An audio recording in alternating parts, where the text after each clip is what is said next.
5 second. Ready, start.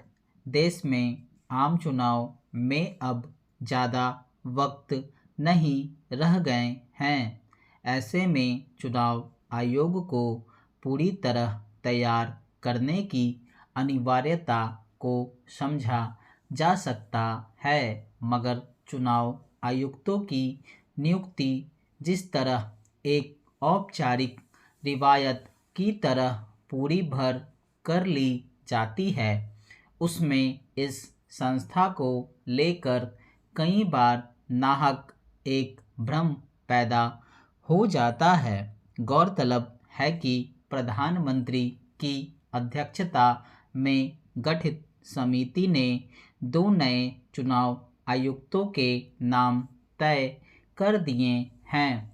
इसके तहत ज्ञानेश कुमार और बलविंदर संधू नए चुनाव आयुक्त होंगे। गौरतलब है कि एक चुनाव आयुक्त अनूप चंद पांडे फरवरी में सेवानिवृत्त हो गए थे और दूसरे अरुण गोयल ने हाल ही में अचानक अपने पद से इस्तीफा दे दिया था। नियमों के मुताबिक चुनाव आयोग में एक मुख्य चुनाव आयुक्त के अलावा 2 चुनाव आयुक्त होते हैं।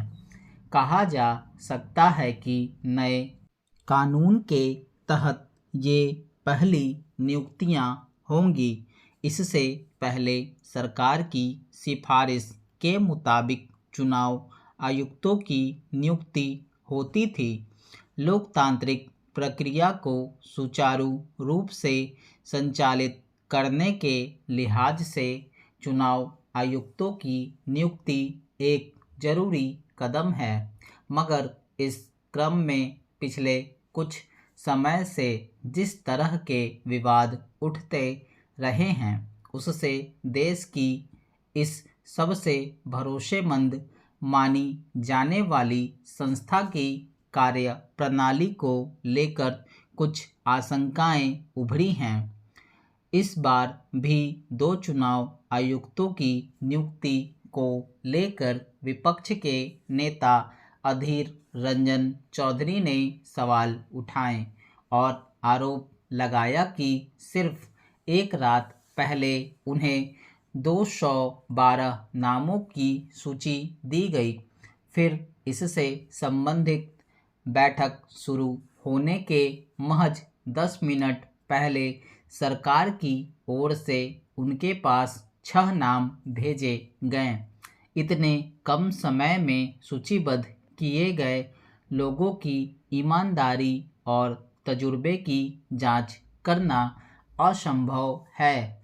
उन्होंने इस प्रक्रिया का विरोध करते हुए समिति के प्रधान न्यायाधीश को भी रखने की बात कही। अगर विपक्ष के नेता का आरोप सही है तो इसका मतलब यह है कि सरकार की ओर से शायद चुने गए नामों को लेकर आखिरी समय तक भ्रम की स्थिति बनाए रखने की कोशिश हुई।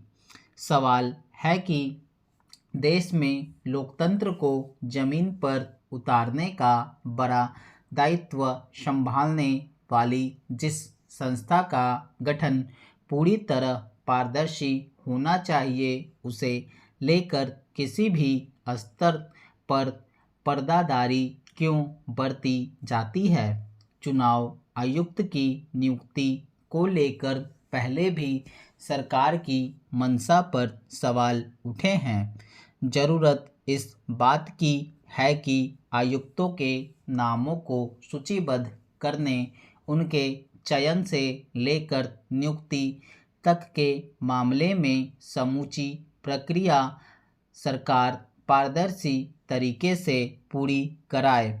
अगर किसी भी पक्ष की ओर से चुनाव आयुक्तों की नियुक्ति के मसले पर वाजिब तर्कों के साथ सवाल उठाए जाते हैं तो इससे आयोग की विश्वसनीयता कमज़ोर होगी।